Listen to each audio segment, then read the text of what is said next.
Olá, seja muito bem-vindo mais uma vez. É muito bom estar em sua companhia. E nós estamos ao vivo.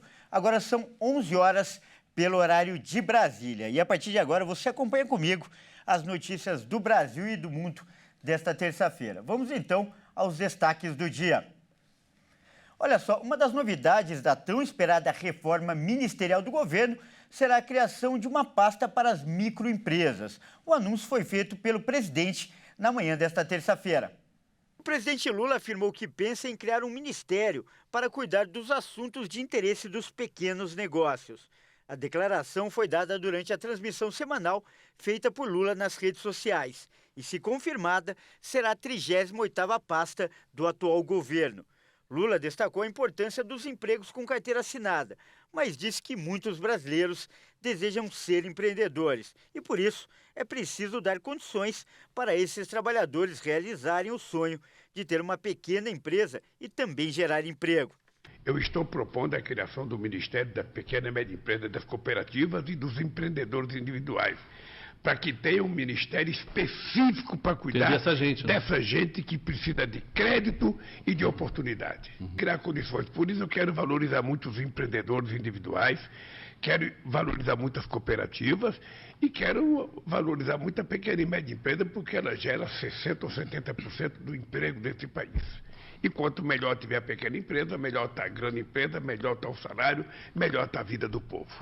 O presidente comentou ainda a tributação dos super ricos e disse que o governo pretende adotar outras medidas para melhorar a vida dos mais pobres, com mais igualdade social. Tem muita coisa para acontecer ainda em benefício do povo que ganha menos, do povo trabalhador, para melhorar o padrão de vida dele.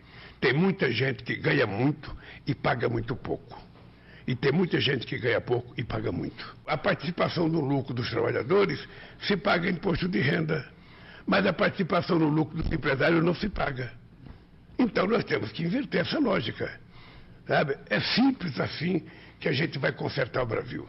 Vai ter um ou outro que vai gritar, vai ter um outro que vai chiar, mas é assim que a gente vai consertar o Brasil. Olha só, desde que foi anunciada a necessidade do apresentador Fausto Silva, o Faustão, realizar um transplante de coração, as doenças cardiovasculares ganharam destaque nos noticiários. E, afinal, o problema atinge 14 milhões de pessoas no país. Segundo o Ministério da Saúde, as doenças do coração são responsáveis por 30% dos óbitos, o que corresponde a 400 mil mortes por ano no Brasil. E a prevenção é muito importante, já que muitas das doenças poderiam ter sido evitadas com a detecção precoce e o controle de fatores de risco, como tabagismo, diabetes, hipertensão e obesidade.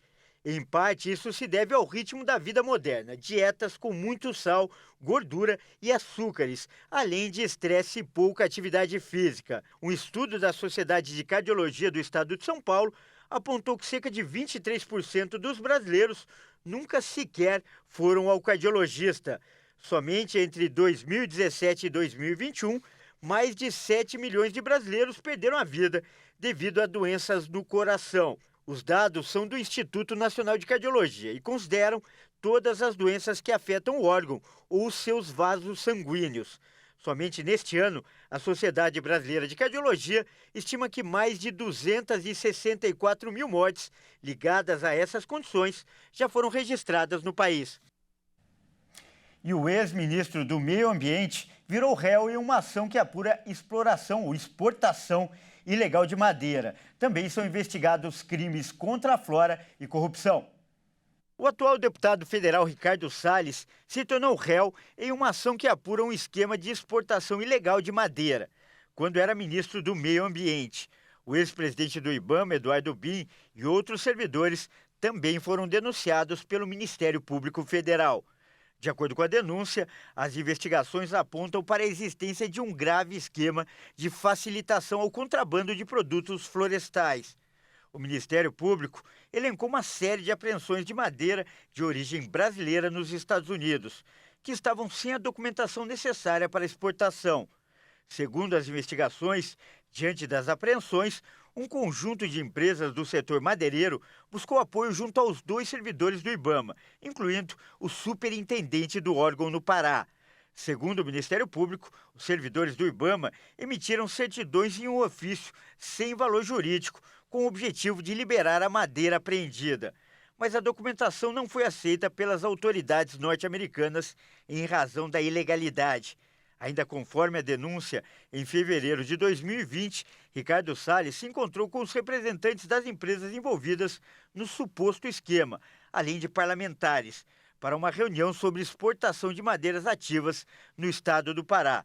Após a reunião, foram legalizadas, inclusive com efeito retroativo, milhares de cargas expedidas ilegalmente entre os anos de 2019 e 2020.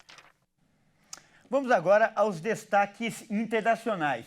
O ex-presidente dos Estados Unidos, Donald Trump, ficou irritado ao saber que será julgado no dia 4 de março, no processo em que é acusado de conspiração eleitoral. A data é um dia antes das primárias republicanas, também chamadas de Super Terça. Em uma publicação na Truth Social, sua rede social, o republicano afirmou que os promotores atrasaram deliberadamente sua investigação para colocá-la no meio da campanha suja de seu adversário político, Joe Biden, contra ele. O magnata concluiu dizendo que a escolha da data equivale a uma interferência eleitoral. A decisão estabelece o início do julgamento apenas um dia antes da superterça, quando mais de uma dúzia de estados vota nas primárias republicanas para escolher o candidato do partido para as eleições presidenciais de 2024. Trump, acusado de ter chefiado uma conspiração criminosa para reverter sua derrota nas eleições de 2020, se declarou inocente das acusações quando compareceu ao tribunal no início de agosto e não precisou comparecer à audiência desta segunda-feira. E a tempestade tropical Idália ganhou força a caminho da Flórida e virou um furacão. Imagens de satélite mostram uma sequência impressionante de relâmpagos. Essas imagens de satélite aceleradas mostram os relâmpagos da tempestade tropical Idália. O fenômeno se intensificou nas últimas horas e se aproximava nesta segunda-feira da costa oeste de Cuba, em seu caminho para a Flórida.